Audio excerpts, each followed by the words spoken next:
Hi students, welcome to Ganesh sir classes. Today we discuss basics of cell biology, basics of DNA and basics of biotechnology. These topics are very essential for especially UPSC.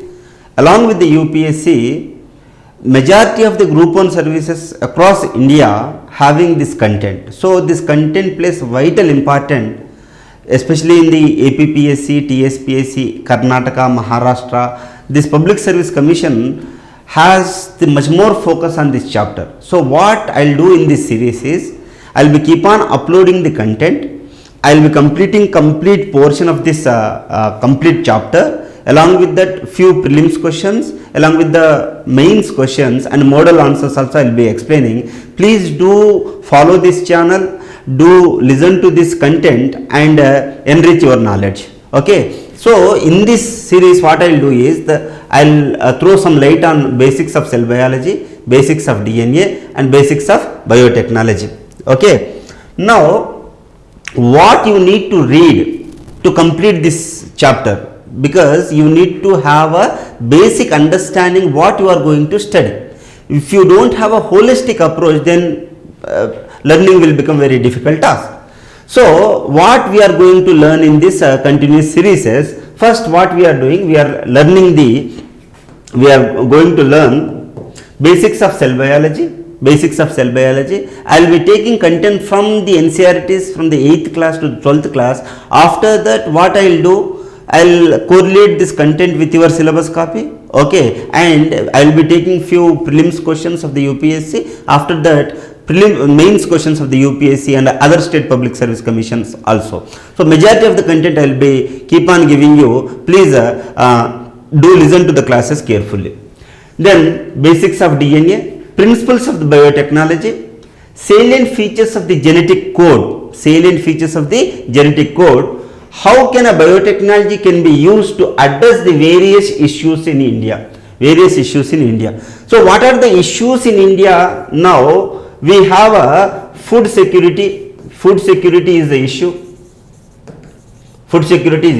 What is security?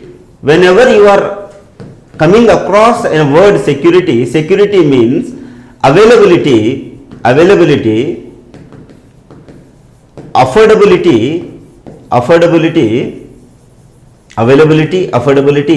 and accessibility of the food.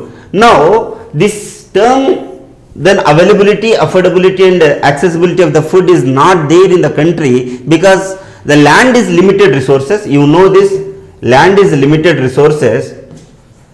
So within the same land, with this whatever the small country portion of the land is there, we need to increase the yield. How we can increase the yield? How can we address the poverty? How we can address the hunger? And second thing is we have like disease burden and environmental issues and discovery of the drug. So all these issues will be resolved by the biotechnology. How we are going to resolve these problems? Okay, along with the recent news, everything will try to complete it. Now applications of the biotechnology: stem cell therapy, GM crop, gene editing, biofortification. Okay, in the biofortification you will be reading about vitamin A enriched rice, vitamin A enriched rice. That is, it is called as a golden rice. Okay, and GM, we have GM soybean, and everything is there. We are going to learn about all those things also. Then biofuel. Okay, then few government initiatives of the biotechnology, challenges of the biotechnology in India, and UPSC pre and mains question and other state PSC questions on biotechnology. In this series we are going to learn everything about this. Now first we need to understand the cell biology. Before understanding the biotechnology, we need to have a basics of the cell biology. See, cell is the fundamental unit, structural structural and functional unit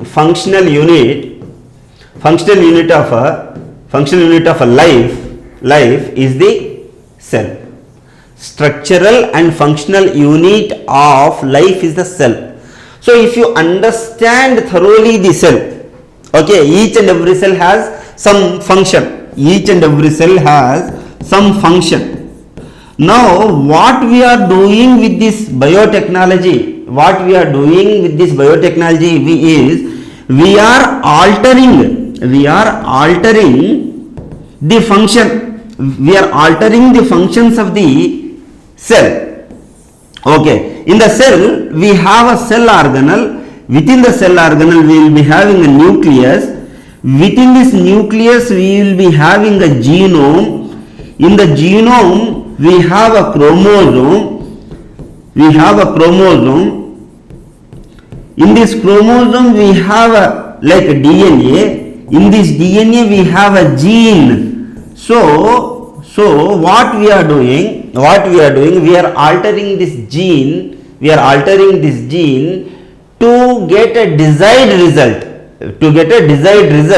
So we are going to edit this gene in the biotechnology chapter. So to understand what is the nucleus, what is the genome, what is the chromosome, what is the DNA, what is the gene, these concepts will also come in anthropology optional also.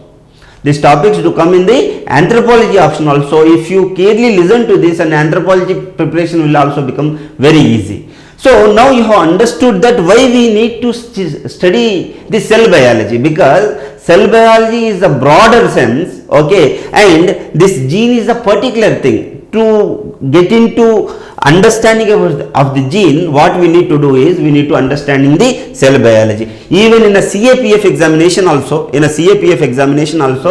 this cell biology plays a vital role. Majority of the questions also come from this cell biology. So discovery of the cell was done by the Robert Hooke in 1665. Okay, cell biology. Who discovered the cell? The cell was discovered by Robert Hooke in 1665. This question might come in a CAPF examination.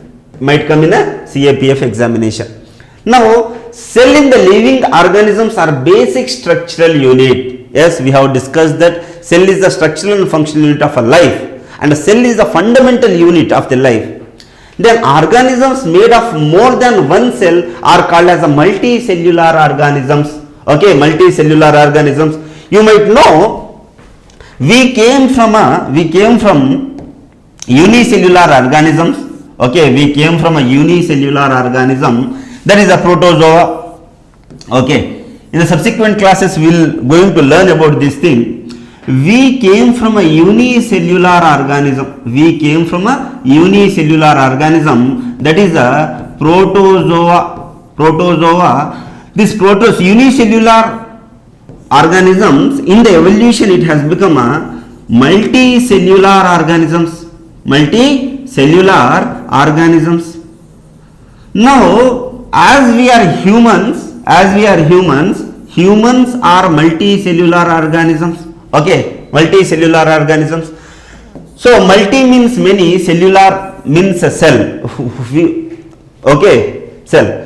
The single cell organisms are called also unicellular organism. Even though it is a single cell, it will be having all the life forms. For example, if you take amoeba, amoeba is a single celled organism. It is also has the life. And it is also leading its life. Even paramecium is also a single celled organism. Now what we have discussed in this content is, now we have understood that multicellular organism we have understood, and unicellular organism we have understood. We understood that we come from unicellular organism. The primitive cell is the unicellular organism. So the primitive cells are also called as a prokaryotic cells. Cells and eukaryotic cells. So majority of the organisms, the prokaryotic are single cellular, and eukaryotic cells are multicellular. Okay, so we have understood prokaryotic, eukaryotic, unicellular and multicellular, and basic structural unit of life is a cell, and cell was discovered by Robert Hooke in 1665. We have understood this much. Now, shape of the cell. Now, whether the cell has the fixed shape or the shape can be changed. Now we are going to learn about this. Amoeba has no definite shape, and unlike other organisms. Yes. Now, because amoeba doesn't have any shape at all. Amoeba doesn't have any shape. It will keep on changes its shape. Okay, because of that reason we call it as a pseudopodia. Pseudo means false, podia means legs. Okay, like that it doesn't have a fixed shape. Now if you can ask me, sir, does any cell in your body doesn't have a shape, which can change its shape, which can alter its shape? So that cell is white blood cells. That cell is white blood cells. Even in our body, in human blood, it is another example of the single cell which can change its shape. It's very, very important. This question might come in a UPSC prelims and a CAPF and other service examinations also.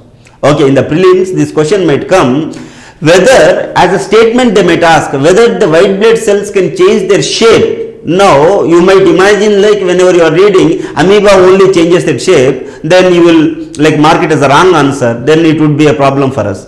So you need to remember that the white blood cells in human blood is another example of the single cell which can change its shape.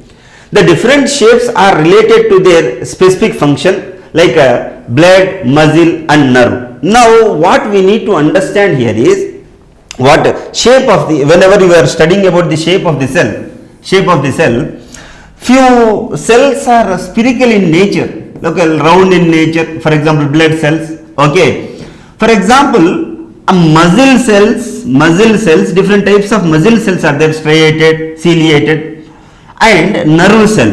We have a nerve cell.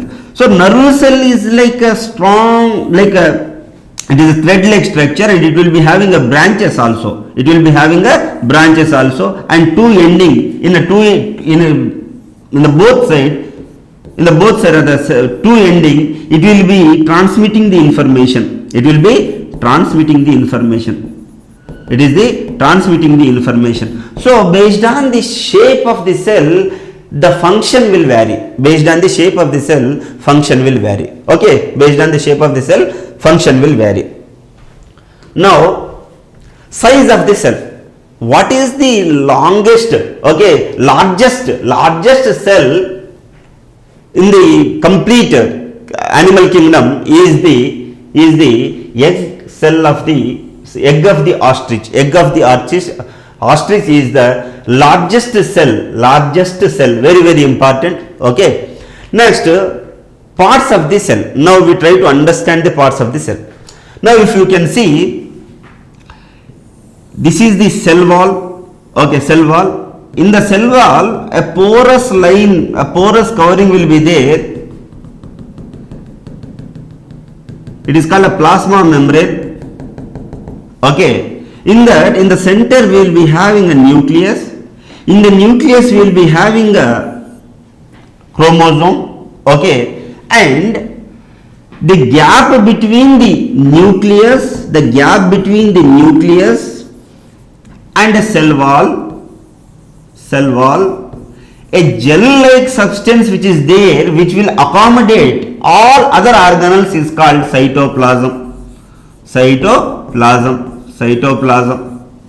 Now, to this nucleus also we will be having a nuclear membrane. This porous nuclear membrane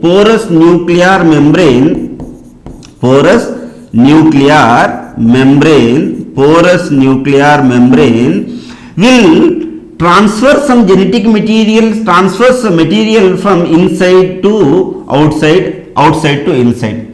So attached to this nucleus, we will be having a thread-like structure. We will be having a thread-like structure on both sides. Let's say like this. If a bead-like structures are there on it, please try to understand. Some bead-like structures are there on it. Okay, this bead is called ribosome. This bead is called ribosome. Okay, this thread-like structure is called endoplasmic reticulum. What is it, sir? Endoplasmic reticulum. Endoplasmic reticulum.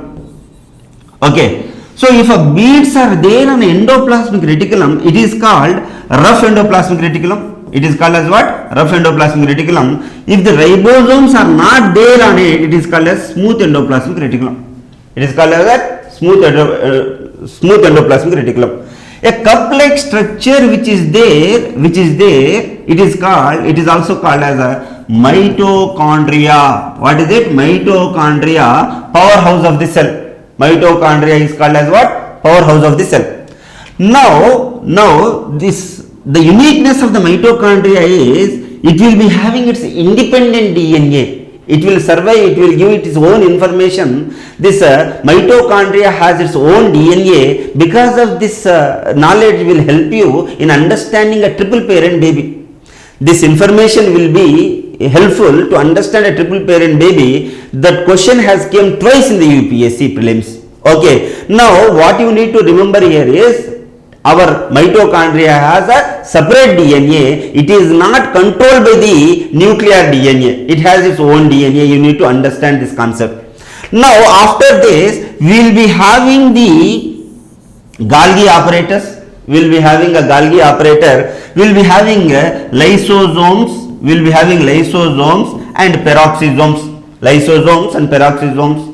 And we will be having a vacuole also. Vacuole, food vacuole. In the plant cells, we will be having a larger vacuole, whereas in the animal cell, it will be having a smaller vacuole. It will be having a smaller vacuole. Understanding the concept? Now, in the cell biology, what we are going to learn is, we will be throwing light on the each and every organelle. What are their functions? These questions will definitely come in a prelims. Okay, especially in the CAPF examination, this kind of question definitely come. So please do listen to the class carefully. Please do listen to the class carefully.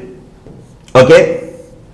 Now, see the parts of the cell. Now we have learned about the cell membrane. The basic component of the cell are the cell membrane, cytoplasm and nucleus. The basic component he is explaining about. This is the cell wall and nucleus and cytoplasm. The gap between the nucleus, this cell wall and the nucleus is the cytoplasm. The plasma membrane is a porous and allows the movement of the substance of the material both inward and outward. What he is discussing, what he is describing. Now if you consider this as a cell, we will be having a plasma membrane. We will be having the plasma membrane. This is a plasma membrane. This plasma membrane will help us to the movement, okay, inward movement and outward movement. So these concept, if you learn this concept even during you are studying medicine and pharmacy also, okay, transportation of the ions, transportation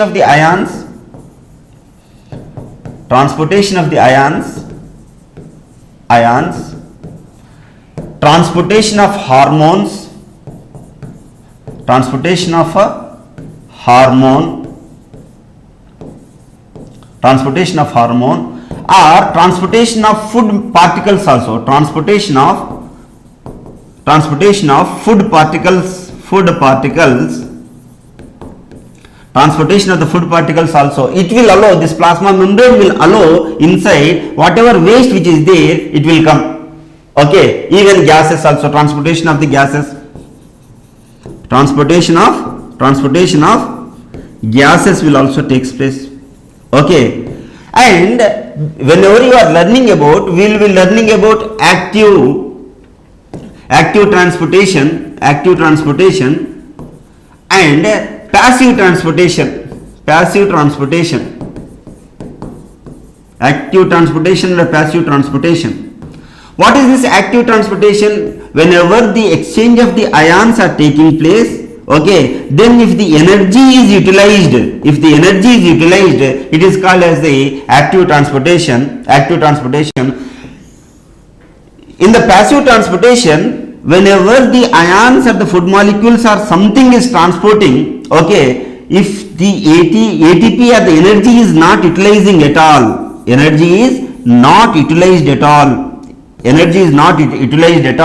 okay, then such transportation is called as passive transportation. How come passive transportation takes place? Either process of diffusion, either process of osmosis, this passive transportation will take place. Because of the energy differences on all those things, these concepts will definitely help you in understanding the science. So these are the basics which you need to understand the holistic understanding of the biotechnology. Okay, biotechnology. Now you have understood that how the transportation of the materials, gases and everything will be takes place in the cellular level.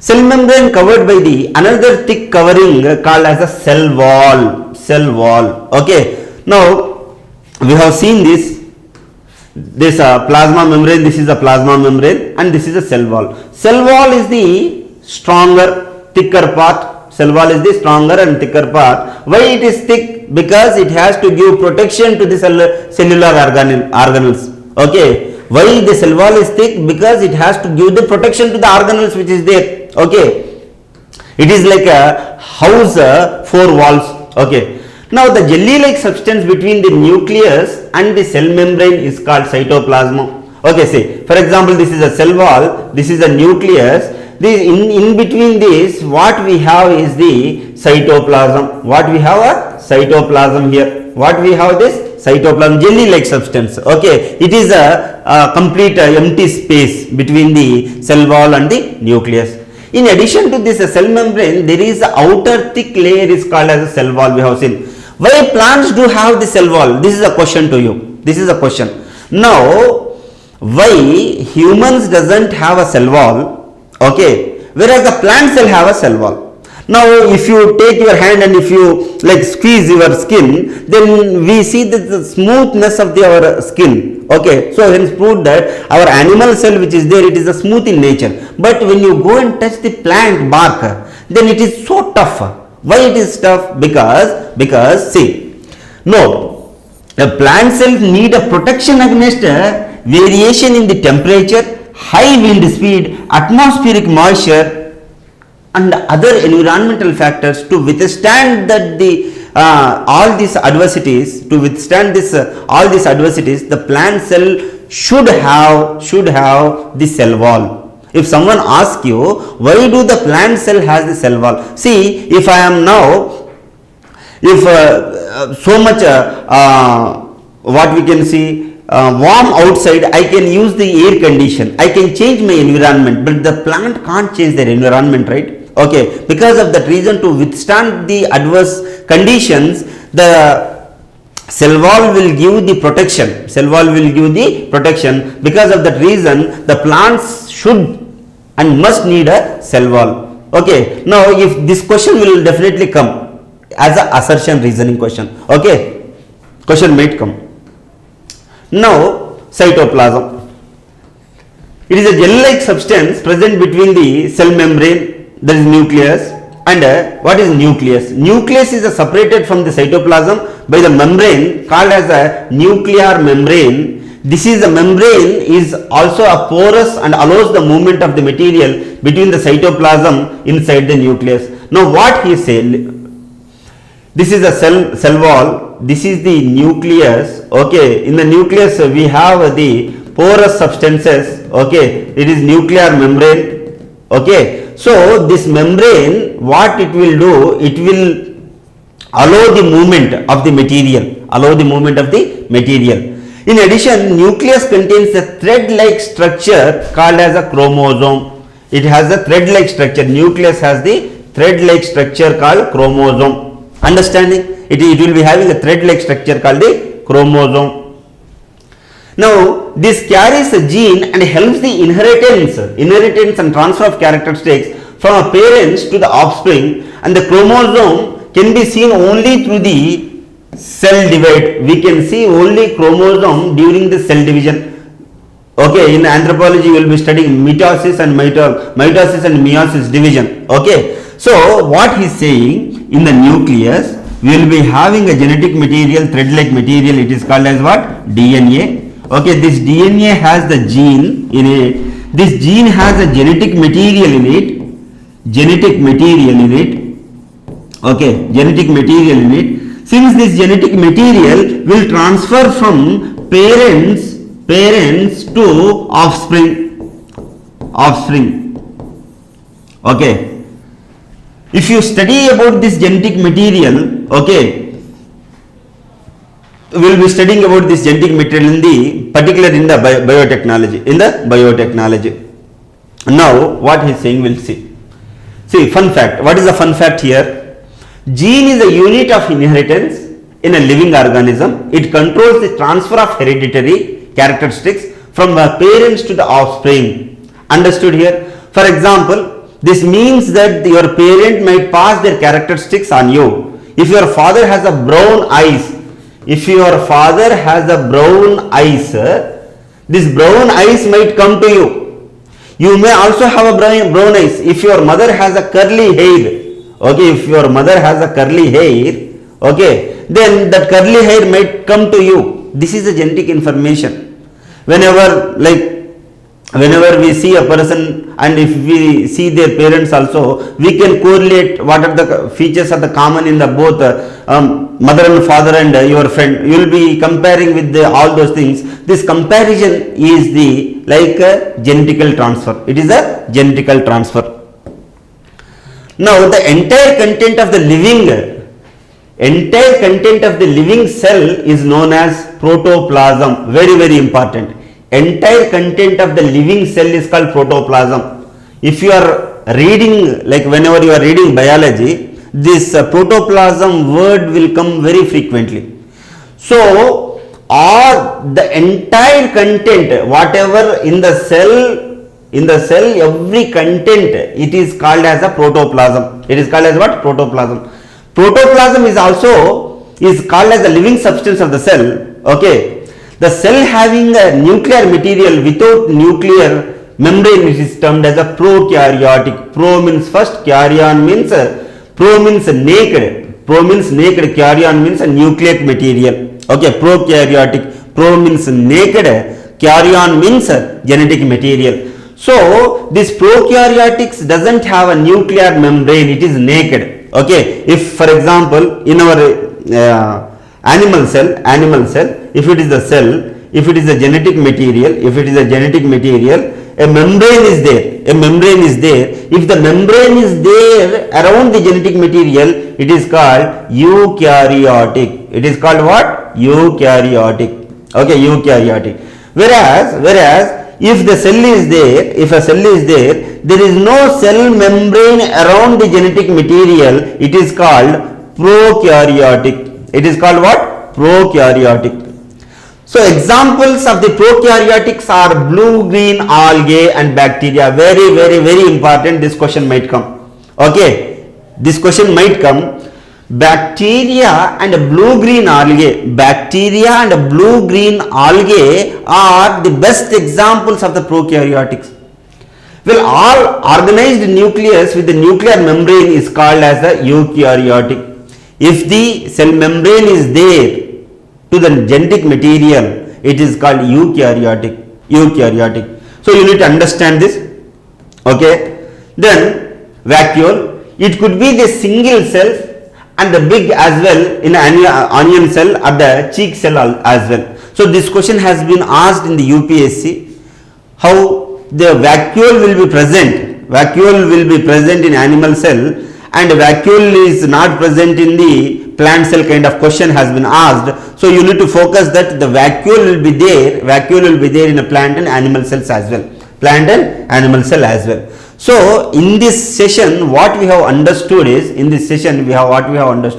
what we need to study for content for the biotechnology. In that, who discovered the cell, what is prokaryotics, what is eukaryotic, cell structure, basic cell structure we have understood. So please do subscribe my channel, and I will be giving you all content necessary for the UPSC along with the science and technology. After completion of this series, we will try to explore other possibilities also, and this content is very helpful for all competitive